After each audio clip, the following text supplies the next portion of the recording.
क्यों नहीं खड़े हुए चीमा साहब अभी जाके इंटरनेशनल एटॉमिक एजेंसी के बाहर? आपका अभी तक डिप्लोमेट क्यों नहीं पहुंचा वहां पे? अभी तक क्यों नहीं गया वहां?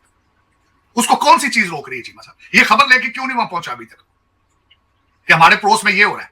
इस तरह मैंने आपको कहा था कि जिस तरह ये पाकिस्तान चलाते हैं, इस तरह पान का खोखा भी नहीं चलता। मैं उसका भी अभी जवाब देता। डॉक्टर साहब 19,000 फाइलें इस वक्त ऑनलाइन पड़ी हैं इस रिएक्टर की, और ये अभी ऑस्ट्रेलिया से मुआहदा करके आए हैं। आप इमेजिन करें, न्यूक्लियर एनर्जी ऑस्ट्रेलिया से लेनी है, बिजली घर में बनानी है, तो प्लांट दी फाइलें ऑनलाइन पईयां ने, तो इंटरनेशनल एटॉमिक एनर्जी एजेंसी खामोश है। ये तो बहुत बड़ा केस है। इस तरह खराब होंगे कि सऊदी अरेबिया जो है वो ऑलमोस्ट हालत जंग में जा रहा है यमन के साथ। ठीक हो गए, उत्थे एयरपोर्ट से अटैक हो गया, तो डिफेंस एग्रीमेंट होना, उस डिफेंस एग्रीमेंट के उत्ते अगर तुम जो कुछ भी करोगे सीधा इजराइल पवेगा, तो इंडिया पवेगा सीधा। कितों पवेगा वो भी तो दस देना। मुर्शद पाक तो जेल चुके ना, कहना बाबे नु ढूंढो, बाबे नु ढूंढो। फजलुर रहमान, ओ खुदा दा वास्ता है, कुछ शर्म करो यार, कुछ हया करो, कुछ हया करो। मतलब जब इस्लामी जमहूरिया पाकिस्तान के अंदर पानी दूध का खालस गिलास नहीं लगता चाहिए।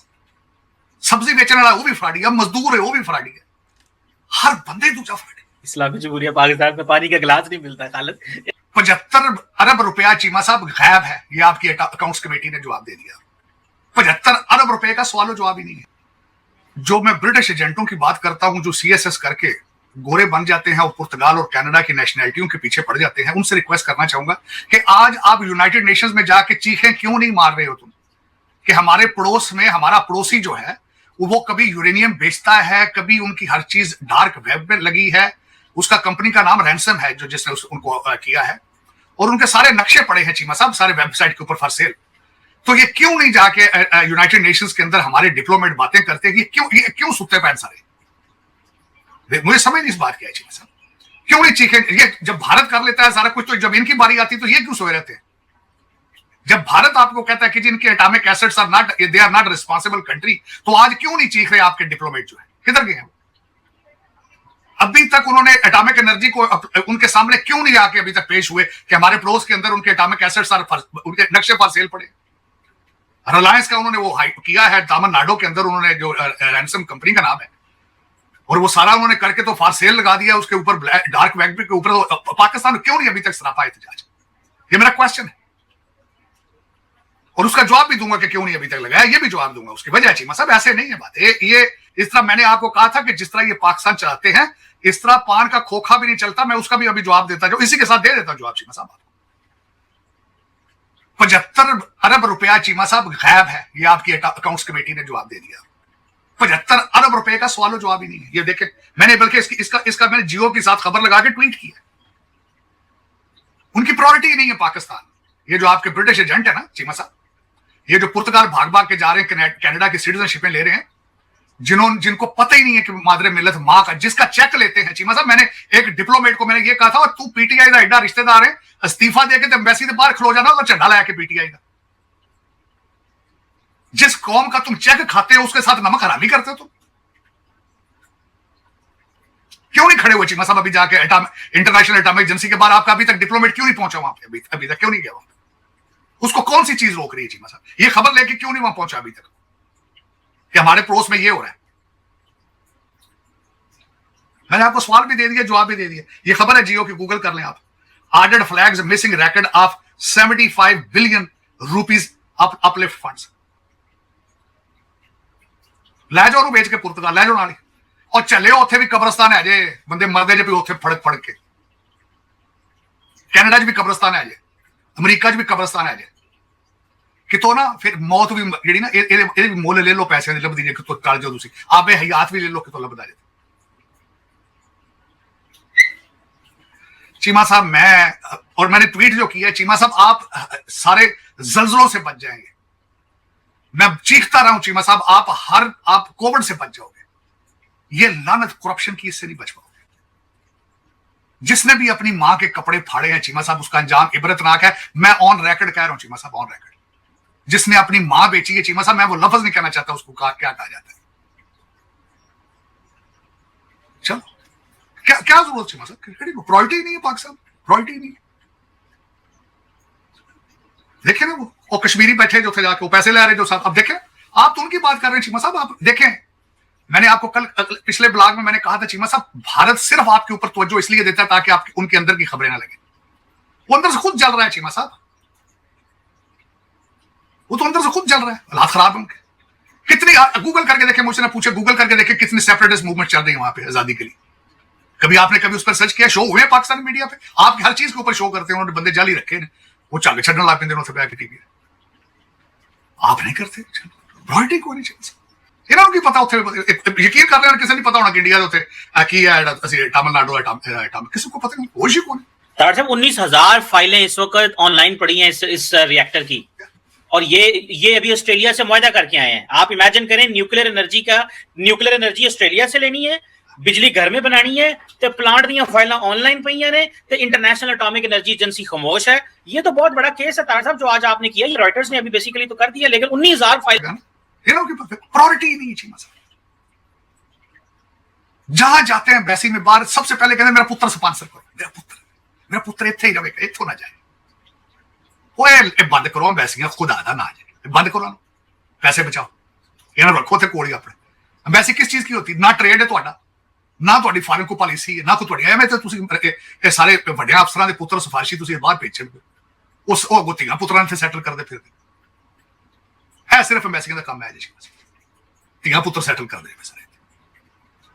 चलो, मैं कुछ चीजें सामने कहना नहीं चाहता चीमा साहब, जो आपकी एम्बेसियां कर रही हैं लंदन में और अमेरिका में और दूसरी जगह, मैं कहना नहीं चाहता, शर्म आती मुझे कहते, शर्म। इन्हें की पता डिप्लोमेसी की चीज, इन्हें की पता कि प्रेस्टीज की शायद, इन्हें की पता लॉयल्टी मुल्क नाल की है, पैट्रियटिज्म, इन्हें की पता स्पेलिंग की चीज। चलो मारो करो सरकार को नहीं की, पता नहीं, मैं तो अगे हैरान होता रहना चल के मेरे मुल्क हो पता नहीं कि खत चलना तो कहते नहीं, कौन कहता चलना। लेकिन ये कि चीमा साहब दुख हुआ है, सख्त दुख हुआ है। मैंने आपको पहले बताया था कि इस वक्त, और दूसरा चीमा साहब अब मजीद हालात खराब होंगे, आगे पूछेंगे किस तरह मजीद हालात इस तरह खराब होंगे कि सऊदी अरेबिया जो है वो ऑलमोस्ट हालत जंग में जा रहा है यमन के साथ, ठीक हो गए। उत्थे उन्होंने एयरपोर्ट से अटैक हो गया, तो डिफेंस एग्रीमेंट होना, उस डिफेंस एग्रीमेंट के उत्ते अगर तुम जो कुछ भी करोगे सीधा इजराइल पवेगा, तो इंडिया पवेगा सीधा। कितों पवेगा वो भी तुम दस देना। पठाना के डॉलर के रेट वध जाएंगे, अफगानिया ये पैसे लैणगे, ते दूजे आड़े बाहर ने साडे बैठे, तुहानू की पता इन्हां दा की, क्योंकि तुसी भेजे ने बाहर। आपको कहा चीमा साहब, मैं इन सारी चीजों से तंग आके ना फिर अपने डीएनए पे लगाता हूँ जाके, यार साडे डीएनए किसने हमारे सब कॉन्टिनेंट पे आके हमें जूते नहीं मारे, जलील नहीं किए। अफगानी थक जाते थे तो टर्किश आ जाते थे, टर्किश थक जाते थे ईरानी आ जाते थे, और हमने हर एक के सामने लेट गए, हर एक के सामने। और आज हम डॉलर के सामने लेटे हूं, तो सारी ब्यूरोक्रेसी तो पुर्तगाल के लेटी पई सारी। चीमा साहब ऐसे कई यार दोस्त ने उत्थे ने पुर्तगाल जाते पे, पूछना यार उत्थे पुर्तगाल की एक तो यूरोप का भुखा तरीन मुल्क है, तो उत्थे भी बंदे मरदे ने पे कि पुर्तगाल की सिटीजनशिप तक की करोगे? और इतने काले जमदे सिटीजन ने यार अमेरिका दे, की करोगे उत्थे जाके? ओ खुदा दा वास्ता जे कुछ शर्म करो यार, कुछ हया करो, कुछ हया करो। तो चलो, सख्त दुख हुआ चीमा साहब आज, वो जो मैंने अकाउंट्स कमेटी का पढ़ा है, सख्त दुख अफसोस हुआ है, और किसी को कोई परेशानी नहीं पा सकती, कोई परेशानी। तार साहब जो भी है, तकलीफ दे बातें तो फिर समटाइम्स होती है ना। अब 10 अरब का पूरी पीआईए बिकी है, और जिन्होंने खरीदी है उनको 14 अरब के साथ से मिल गए। यानी कि आप ये आज की खबर है शहबाज राना की, एक्सप्रेस ट्रिब्यून की, कि 10 अरब दिता है, हेलो भाई 10 अरब रुपया तुहाडे अकाउंट जमा कराया, 14 दे दियो। उन्हें कहा जी ए 14 अरब दी अग्गी प्रॉपर्टियां जनाब दी हैं, ए तुहाडे खाते आ गए, आ जे फिर गल्लां करदे ने साले भणूजे कोई ना कहो, साले ने भणूजे दी हेल्प कर ली है, की फर्क पैंदा? कहंदे कोई गल नहीं यार, अपनी घर दी गल है यार, की गल, कोई कैसी गल, पैसे गिन भैन की फर्क पैंदा? पुर्तगाल काल माल्टा दे ले काल ते भैन उत्थे पैसे उत्थे रख हो जाके।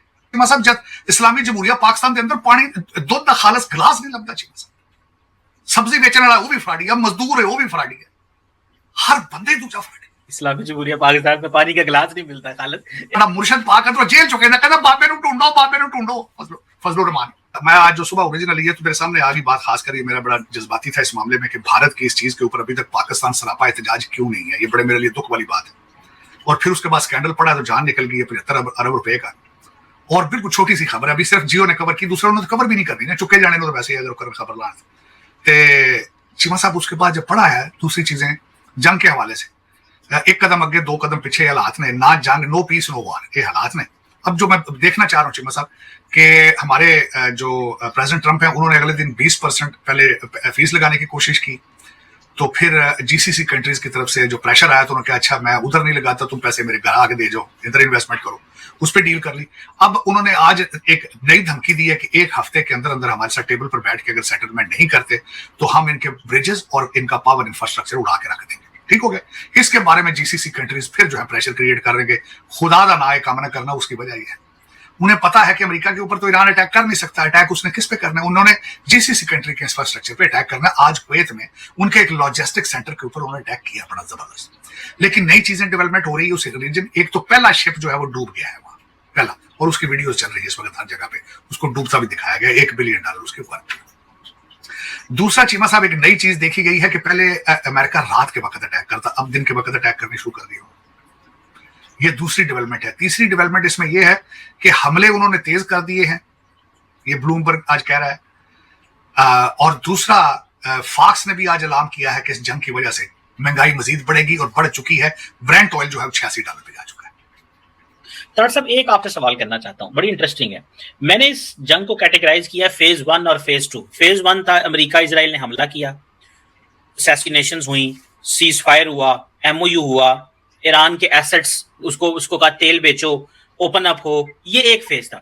दूसरा फेज ये है कि जिसमें ईरान ने चूज किया कि उसने हमला करना है और उन्होंने रूट बंद किया, उन्होंने उन शिप्स पे हमला किया। अमेरिका अब सुपर पावर है, ये तो नहीं हो सकता कि खिते के अंदर ट्रैफिक ईरानी गुजारे ते अमेरिका पर साइड स्टेट ऑफ हार्मोज दे कोने दे खलोता रहे शिप लाके कि ऐसी की करिए ते ईरान ने करना जो करना है। तार साहब, अब आपको क्या नजर आता है? अब ईरानियों के लिए सिंपथीज कम होंगी, क्योंकि पहले था आपका और नुकसान हुआ, जो कुछ होना था ਤੁਹਾਡਾ ਕੀਤਾ, दुनिया ਤੁਹਾਡੇ नाल खलोती।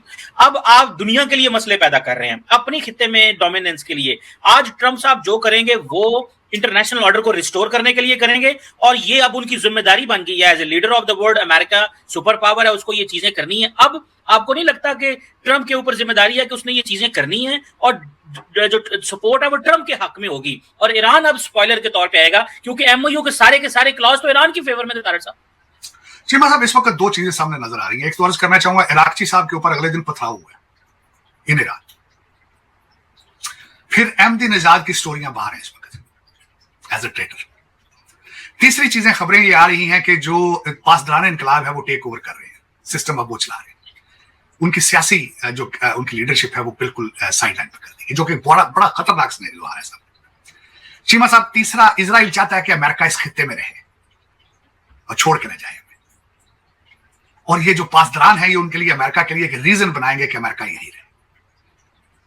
और फिर दूसरी एक अर्ज करना चाहूंगा चीमा साहब, मैंने कई दफा आपको कहा कि अमेरिका ईरान नहीं है, अमेरिका का हदफ जो है वो चाइना है। मैं बताना चाहूंगा, रीसेंट अटैक्स जो किए गए हैं, जो ट्रेन का जो ब्रिज उड़ाया गया है, वहां से कहां जा रही थी ट्रेन? चाइना जा रही थी।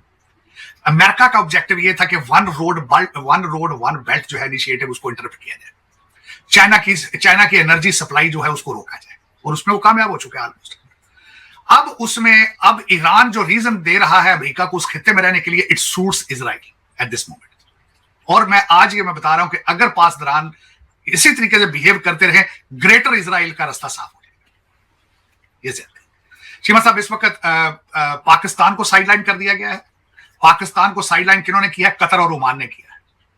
इन्होंने जाके लालच दिया ईरान को कि हम तुम्हें $6 बिलियन दे देंगे, पाकिस्तान को छोड़ के हमारे पास आओ। उन्हें खतरा नजर आ रहा था कि दोहा जो है it is losing its importance, और उसमें काफी हद तक पहले कामयाब हुए, आज नहीं हो रहे वो। अब उसमें सारी चीजें, आज पाकिस्तान खामोश बैठा है साइड पे हटके, लेकिन पाकिस्तान ने बड़ा कोशिश की है।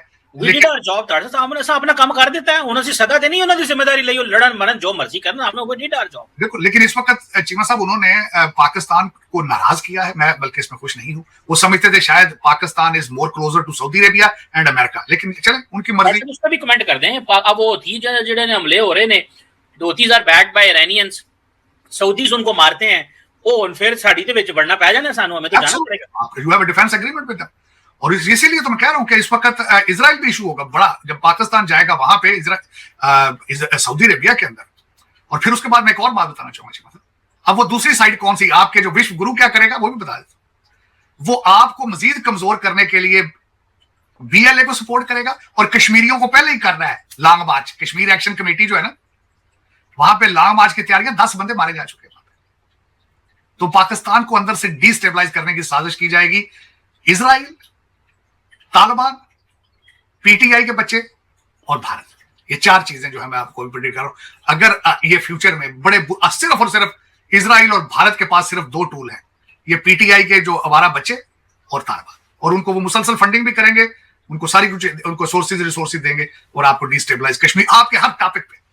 चीमा साहब, कश्मीर के अंदर पीटीआई पंजाब में पीटीआई कुछ नहीं कर सकी, उन्होंने उसका बदला आपसे लिया कहां पे? कश्मीर में। पीटीआई टीएलपी पंजाब में आपका कुछ नहीं कर सकी, टीएलपी ने बदला लिया आपसे कश्मीर में, वो ले रहे हैं, ब्लैकमेल कर रहे हैं चीमा। मैं कह रहा हूं आपको, ब्लैकमेल कर रहे हैं और कश्मीरी उनका टूल बने हुए हैं चीमा साहब। चले, लेकिन ये कि इसका इज्तनाब करना होगा आपको अपनी हिफाजत करनी होगी और आपको सख्त हाथों से डील करना पड़ेगा। जजियां जड़ियां निक्कियां निक्कियां रखियां जे ना, इन्होंने आखो जे सियासत करनी जे, इस्तीफे दो तो पीटीआई का बैनर चुक लो। तो दोस्तों, जैसे कि आपने क्लिप में देखा कि भारत ने मतलब कि यूरेनियम जो है होता है ना, जो कि परमाणु बम बनाने में लगता है, और भाई साहब उससे क्या बोलते हैं, पावर प्लांट्स भी लगाए जाते हैं, न्यूक्लियर एनर्जी रिएक्टर बनाए जाते हैं, ठीक है, जिससे पावर सप्लाई करी जाती है पूरे देश के अंदर। तो भाई भारत ने ना मतलब कि भाई बल्क में, बहुत ज़्यादा बल्क में मतलब कि लेना शुरू कर दिया है यूरेनियम, जिससे पाकिस्तान को ना मिर्ची लग गई है भाई, मिर्ची पाकिस्तान को लग गई है और धुएं निकल रहे हैं पाकिस्तान के। मतलब कि भारत यूरेनियम खरीद रहा है ऑस्ट्रेलिया से, ठीक है भाई साहब, और धुएं निकल रहे हैं पाकिस्तान के। और भाई साहब पाकिस्तान की न्यूज़ में मतलब कि दिन रात शोज़ हो रहे हैं कि भाई ये जो भारत यूरेनियम खरीद रहा है दिन रात, भाई साहब इतनी सारी, ये पाकिस्तान मतलब कि पाकिस्तान के जो डिप्लोमेट्स हैं वो यूएन में क्यों नहीं जाते? यूएन की जो एक संस्था है जो कि भाई साहब ये मतलब कि परमाणु हथियार जिनके पास में है और जो कि मतलब कि न्यूक्लियर रिएक्टर वगैरह बनाते हैं, उनकी एक संस्था बनाई हुई है यूनाइटेड नेशंस की, ठीक है, जो कि सिर्फ न्यूक्लियर एनर्जी पर ही मतलब कि केंद्रित रहती है। तो उसमें क्यों नहीं जाता है पाकिस्तान? ये कहना है कि भाई साहब, ये कहना है साझेदार का। साझेदार तो बेचारा सदमे में चला गया है कि भाई साहब भारत कैसे मतलब कि भाई साहब इतना मतलब यूरेनियम कैसे खरीद रहा है, ठीक है, डील कर रहा है। भारत की परमाणु ऊर्जा जो है ना मतलब कि भाई साहब बहुत ज़्यादा है, ठीक है। भारत की परमाणु ऊर्जा विस्तार की महत्वाकांक्षा, ठीक है, महत्वाकांक्षा को गुरुवार को एक बड़ा प्रोत्साहन मिला है, ठीक है। तो भाई मैं यही बता रहा था आपको, ठीक है।